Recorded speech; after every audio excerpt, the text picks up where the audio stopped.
where the blue line separates from the orange and silver lines. Passengers evacuated on foot south to the Arlington Cemetery Station. Investigators found evidence that train 407 had derailed but then gotten back onto the tracks or re-railed on its prior trip at rail crossovers at 2 additional locations. Northbound at Arlington Cemetery Station at 3:24 p.m. and westbound at Largo Town Center Station at 4:13 p.m. Surveillance cameras at Arlington Cemetery Station and Largo Town Center Station captured the previous derailments on video. The video from the Arlington Cemetery Station shows the 5th rail car experiencing vertical body disturbance as its rear truck derails and then re-rails. The movement can be seen at the top of the rail car.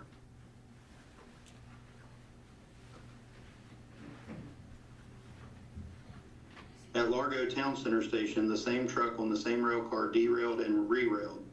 Because the train was traveling in the opposite direction, it was the lead truck of the 4th rail car. Note the dust visible under the train, consistent with the derailed wheels disturbing the concrete under the rails. By design, the width of WMATA's railcar wheel set should not exceed 53 3/8 inches. However, investigators found that the distance between the wheels on the derailed wheel set was about 2 inches more than allowed by design specification. Laboratory examination found that the extra width was a result of wheel migration, the gradual movement of wheels on the axle. As the widened wheel set on the rear axle of the truck approached the switch points of the Arlington Cemetery crossover, the wheel set derailed to the left in the switch point area where trains on track 1 can be diverted to track 2. The switch was set for trains to pass straight through on track 1.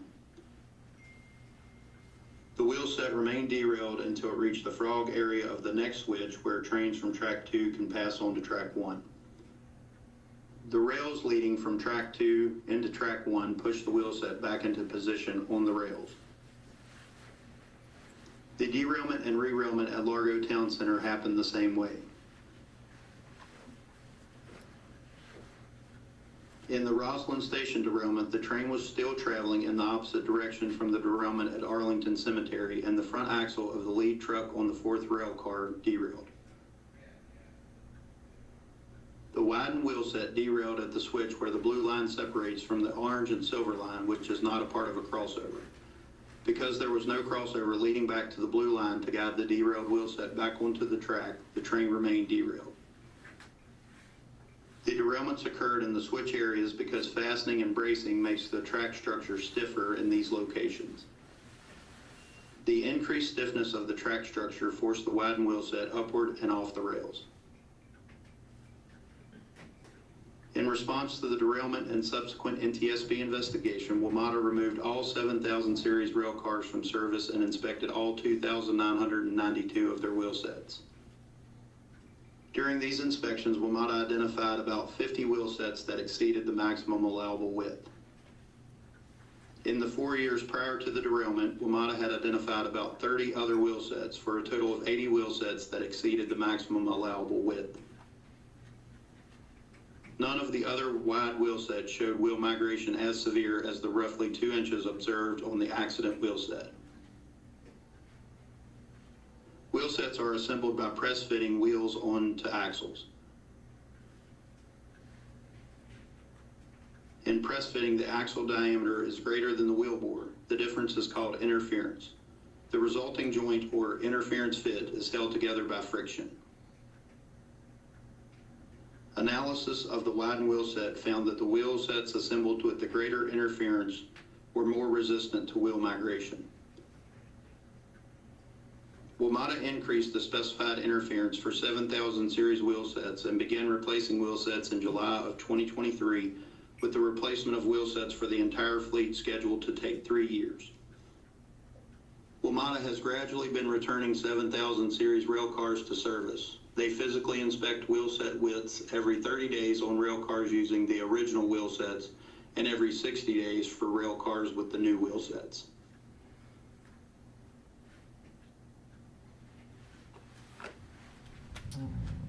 All right, so as with any NTSB investigation, the key isn't determining what happened, which we know pretty early on, but it's how it happened. That's how we prevent future accidents and tragedies. But once we issue those safety recommendations, those recommendations need to be acted upon. Otherwise, safety isn't assured. Since 1982, the NTSB has investigated 15 accidents on the WMATA rail system. In total, we've issued 125 safety recommendations to WMATA. The oldest of those recommendations date back to 1970 when the system was still under construction. I want to read it to you. We recommended to WMATA to develop the capability within your organization for system safety engineering. We often call it SMS now, and apply system safety principles to all aspects of the proposed rail system. And here's the key: to identify, assess, and correct those deficiencies identified by the analysis. Since that recommendation was issued in 1970, we've consistently identified WMATA's failure to adequately assess and mitigate safety risk, WMATA's poor safety culture, and the failure of our federal government to oversee, regulate, and enforce safety on our nation's public rail transit systems, which are responsible for safely transporting millions of passengers daily. WMATA alone transports an average of 287,000 people every day. Now, I want to read one more line from another report.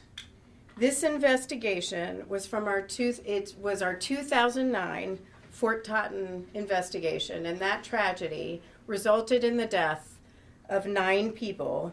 It also injured 52 others. This line from 2009 applies to today, years later.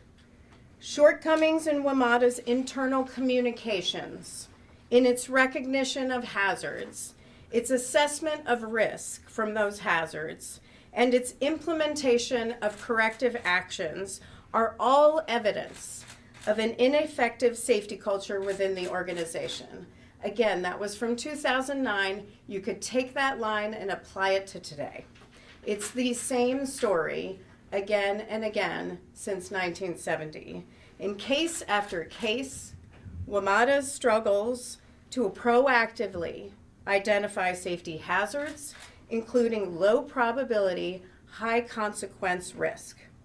When they do identify hazards, they're not communicated within the organization. Mitigations are put in place, but then those mitigations are not monitored or measured for effectiveness. And the hazards themselves aren't tracked to see if there's a trend over time and to see if more actions need to be taken. This accident is no exception. Our investigation found that WMATA has known about the risk of wheel migration since at least 2014 in the legacy fleet, which predated the 7000 series. WMATA contracted a study to evaluate the issue in 2015. While that study was underway, they began receiving the 7000 series railcars. WMATA then identified wheel migration in the 7000 series beginning in March 2017, while they were still trying to figure out what they saw in 2014. 3 months later, WMATA changed its spec to address the wheel migration issue by increasing the mounting forces on the wheel set. At the time they adopted the new spec, WMATA had already received 493 rail cars out of a total of 749 in the 7000 series. That's about 66% of rail cars that they had received.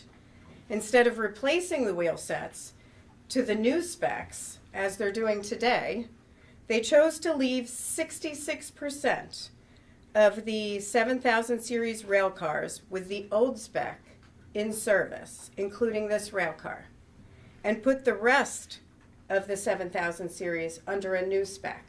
So the original spec from the original fleet, which came from the pre-7000 fleet, was a pressing tonnage of 55 to 80 tons. That's pressing force. It was then increased under a new spec in June 2017 to 65 to 95 tons. Today, it's now 80 to 120. I'm going to go over that in a second. What this means is on the day of this incident and today, the 7000 series rail cars are operating under two different specs. So on the day of this incident, 493 rail cars met the old spec, and then 255 met the new spec. But they continued, even under the new spec, to see wheel migration. And those rail cars remained in service transporting passengers. They saw 4 wheel sets in 2017 with migration, 1 in 2018, 4 in 2019, 4 in 2020, and then in 2021, it went significantly up to 18 in the first 10 months of 2021 leading up to the derailment. That's a total of 31 wheel sets. Post-derailment, as we stated in the video, WMATA identified an additional 50 wheel sets that were out of spec as a result of our investigation. Had WMATA conducted a trend analysis to ensure the risk mitigations they put in place were effective, this incident may have been prevented. And let me repeat that. This incident, and I say this often, was 100% preventable. There are no accidents in transportation. We always see actions that could have been taken and should be taken proactively to ensure safety. But it only takes one to result in a catastrophic event like we saw in Fort Totten in 2009, or like we saw 9 years ago in L'Enfant Plaza just beneath this building. I'll note the anniversary of the L'Enfant Plaza tragedy, which killed 1 passenger and injured 91 others, is next week. Now, I want to make clear, when you read the report, you'll see that the WMATA leadership at the time said they knew nothing about wheel migration. There are new leaders, and I'll talk about some of the work we've done with Randy and the new leaders at WMATA. But the fact that they knew nothing, which is a repeat issue for WMATA, is a symptom of a poor safety culture. I say this often and I'll say it again. Human error is a symptom of a system that needs to be redesigned. And when it comes to WMATA, they need to be proactive, not reactive, to ensure safety.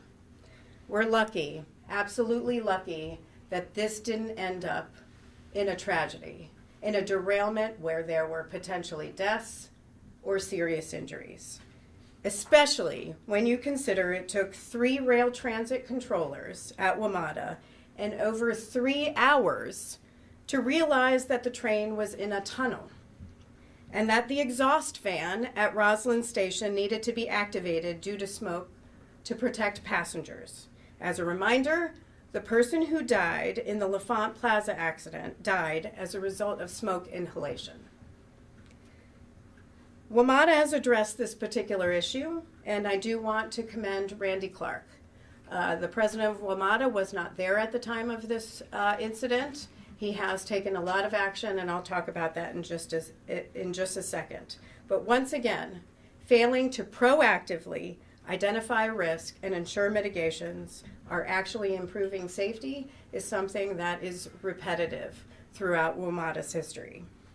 Now, NTSB has investigated 85 rail transit accidents since 1967, which has resulted in 70 deaths and over 2,600 injuries.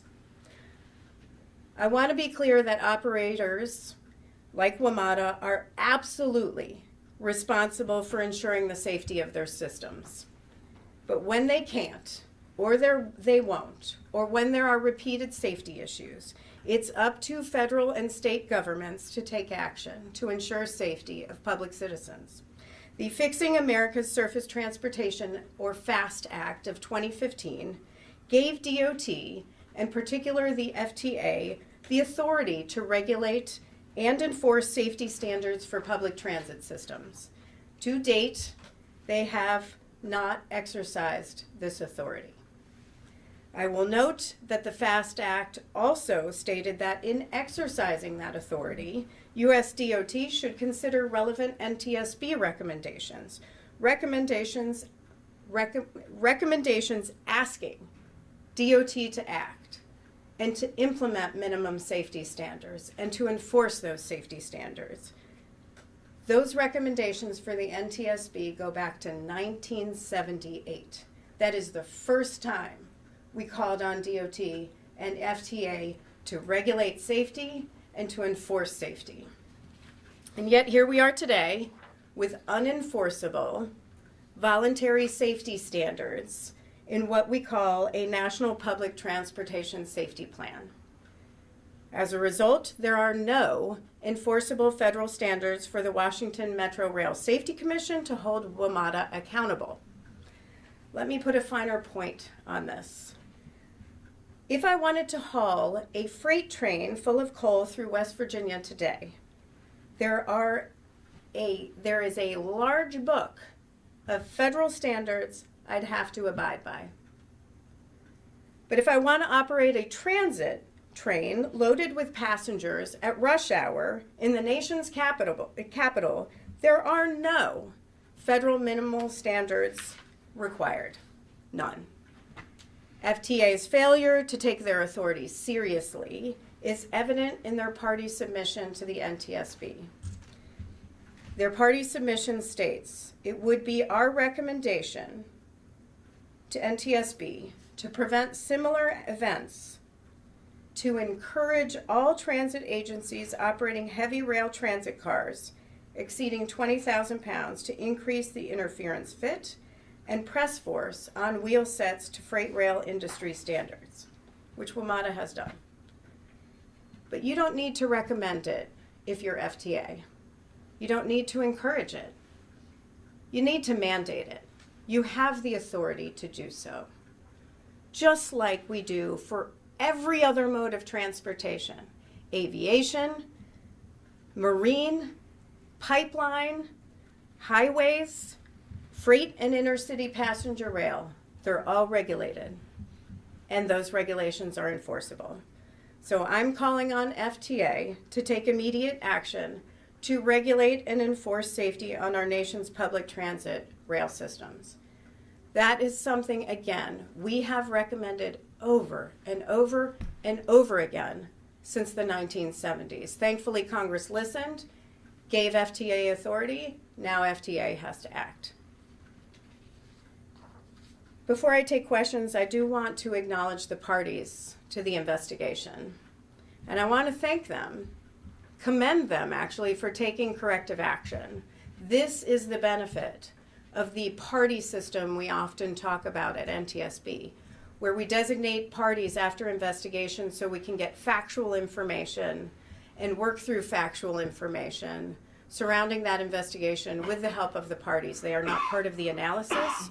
We are an independent authority. We are the sole responsible entity for the analysis. But parties are key to ensuring we have the factual information, but at the same time, the benefit to them is they get the investigative information we are identifying immediately in our investigation, so they don't have to wait for a final report to come out. They can take action well before then.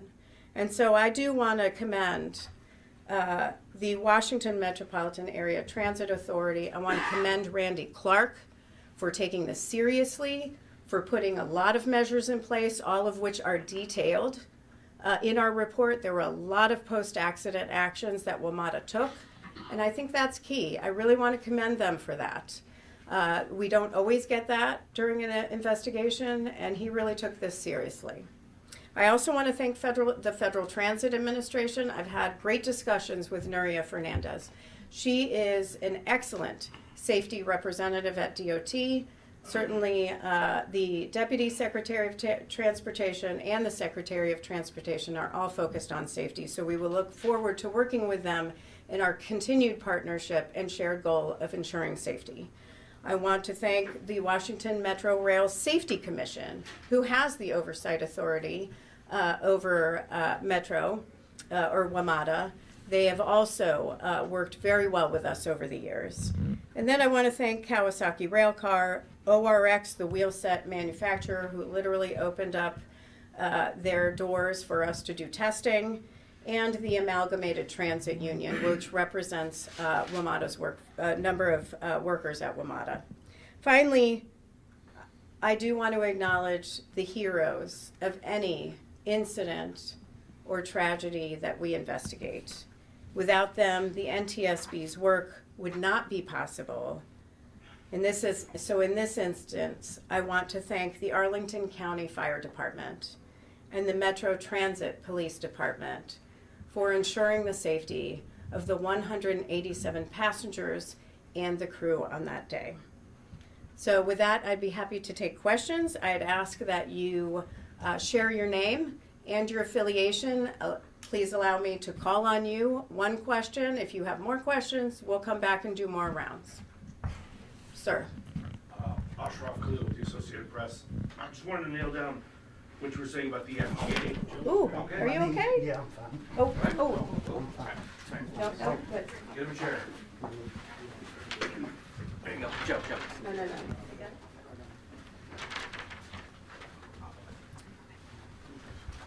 Joe had some surgery a little while back, and so I'm sure we'll ensure his safety right now. Sorry, I just wanted to One more time, name and Ashraf affiliation. Khalil, Associated Press. I just wanted to know that what you were saying about the FTA, the sort of hole that you've identified here, my words, not yours, but is it public transit rail systems? The FTA has the authority to basically give orders, but they're not? So the FTA, and the reason why I specify rail is there are federal standards for bus operations. So it's rail. So rail specifically. Urban rail. Yes, urban rail, heavy rail when it comes to intercity passenger rail and Amtrak, Long Island Railroad, they're all under FRA. So commuter rail is under Federal Railroad Administration. There are federal standards for how they're operated, but for transit in particular, there are no federal standards by FTA to ensure their safety. We have been recommending that the U.S. Department of Transportation implement federal standards, federal minimum safety standards, and then use those standards to enforce safety on our nation's rail systems. That it goes back to 1978. The DOT, several decades later, submitted a legislative proposal to Congress. Congress provided authority for the FTA to take action and issue minimum safety regulations in the FAST Act of 2015. They have not taken that action yet. Right now, there's a National Public Transportation Safety Plan that is voluntary guidance for the public transit agencies. The FAST Act of 2015 gave them the authority. Correct. It sounds like you're here publicly stating that they have not taken that authority as much as you would like them to, right? Like acted on that authority. There are no minimum federal safety standards, so they have not acted on that. Right now, it's only voluntary guidance. And so if you look at all the modes of transportation that the DOT regulates, aviation, Maritime's Coast Guard, but aviation, highways,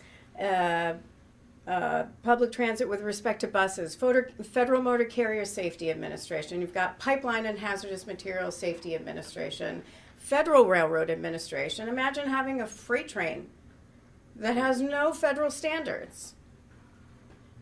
And we're not talking intra-city rail, the commuter rails, as you said, those are covered by something else. They are. They have Federal Railroad Administration standards under, there are certain standards under the FRA that they're governed by. Yes, I'm sorry. I'll go to Alex Dockery with Politico. I'm just curious, maybe this was beyond the scope of your investigation, if the issues with the wheel sets and the migration could be applied to other transit agencies in your estimation, or have there been other concerns brought up either to you or that your agency has seen where this could be a problem elsewhere if you were to have the same kind of safety lapses that WMATA had in monitoring this issue? Yeah, thanks for the question, Alex. Is this something that, and just to repeat the question, is this something that exists in other transit systems and should action be taken? I will say that the FTA immediately after this incident occurred issued guidance and a request for information from transit agencies across the United States. They encouraged them to look at their wheel sets and see if they were experiencing migration.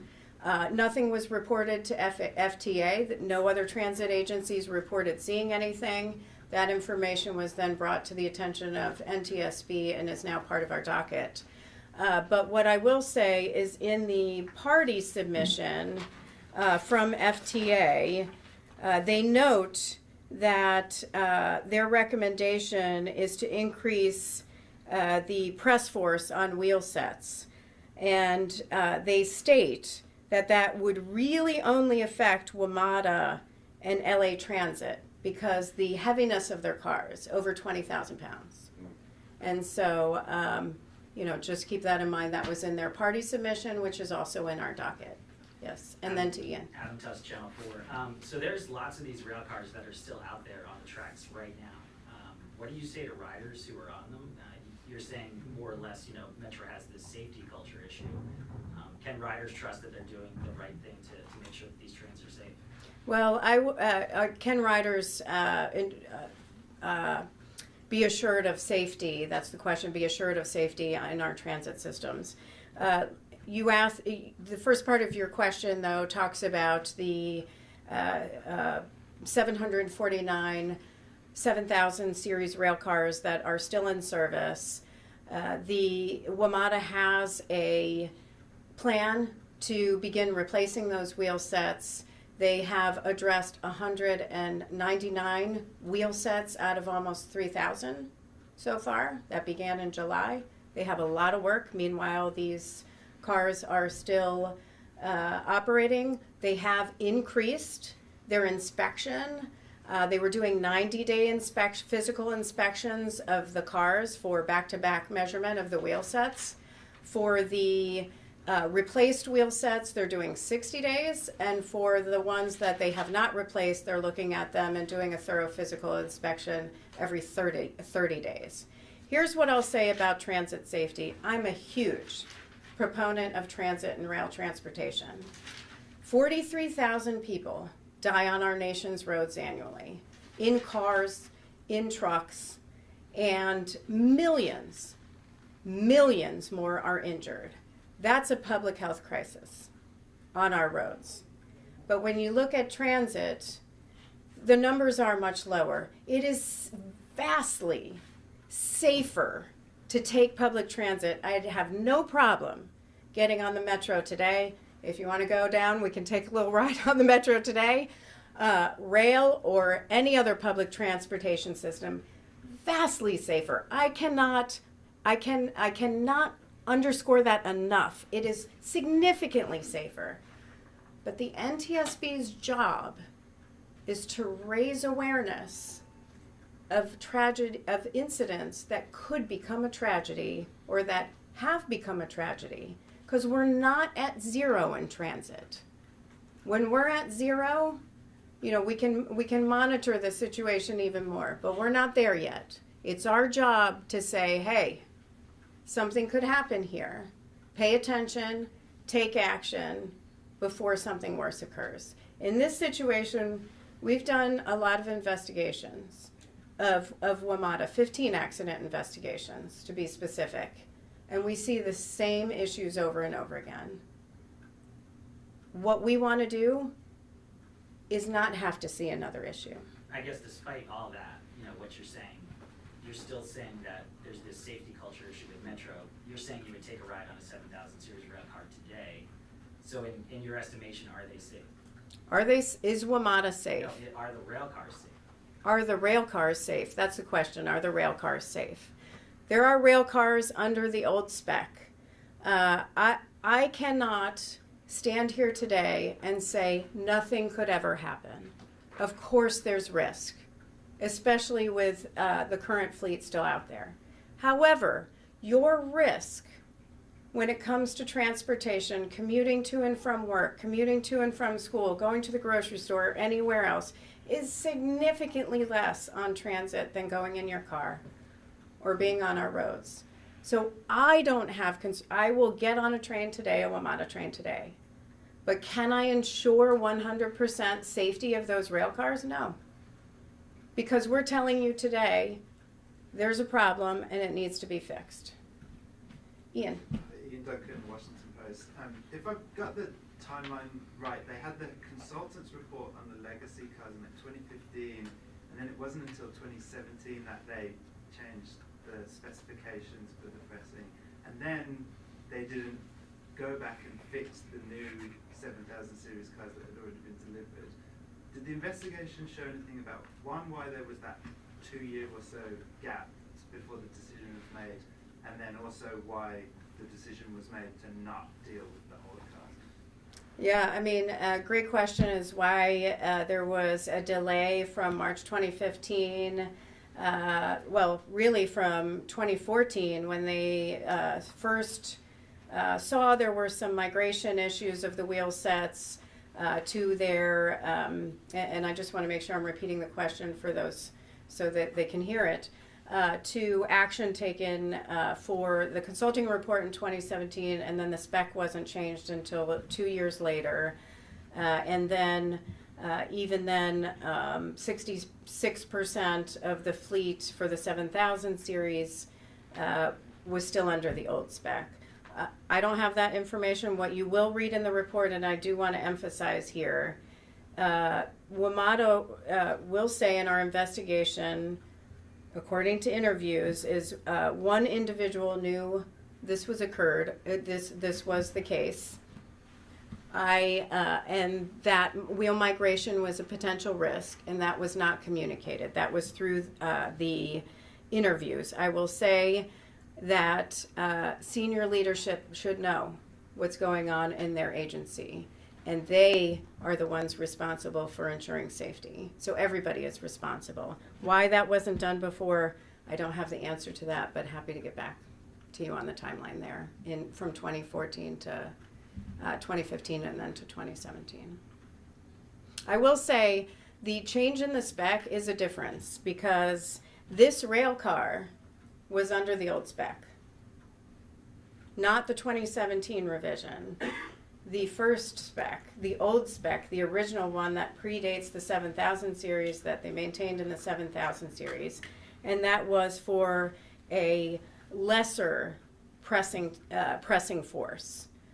The greater the pressing force on those wheel sets, the greater safety is assured. And so the new spec had a greater tonnage, and now this even newer one is in line with freight rail standards of 80 to 120 tons. Yes? In your investigation, is there anything with Kawasaki that comes up in terms of the way that they built these, or was this all they were just following Metro's recommendations for how to put these rail cars together? In other words, is there anything that they should have caught that potentially they did? The question is whether Kawasaki should have seen this. I mean, I believe in any sort of tragedy like this, everybody had an opportunity to identify a potential safety issue and address it. So certainly Kawasaki is part of this investigation for a reason, because that could have been addressed, but ultimately it's up to the operator to ensure safety, communicate any potential safety risk, and proactively address that risk in a way that's meaningful, and then to measure the effectiveness of any mitigations that are put in place. And that was on WMATA. What was the number you gave us for the number of wheel sets that have been replaced so far? So- 100 and something?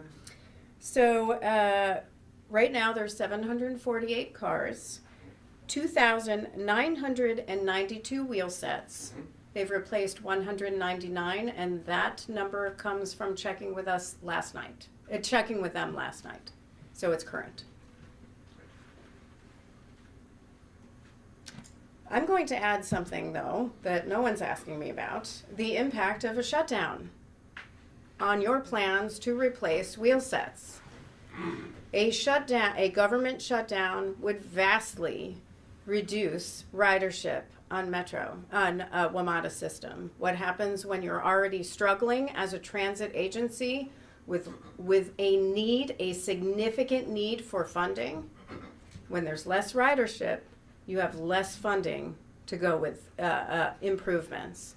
And then it takes months in our conversations with WMATA and FTA to get back into your up to the plans that you have in place for either replacing these wheel sets or implementing other safety measures that you had in process before the shutdown. So there is an impact on shutdowns, particularly because of where we live and WMATA's operations in the Washington, D.C. metropolitan region.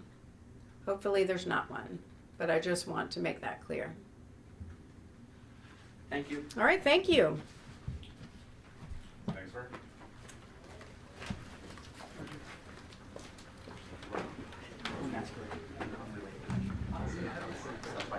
Not do it in front of everybody.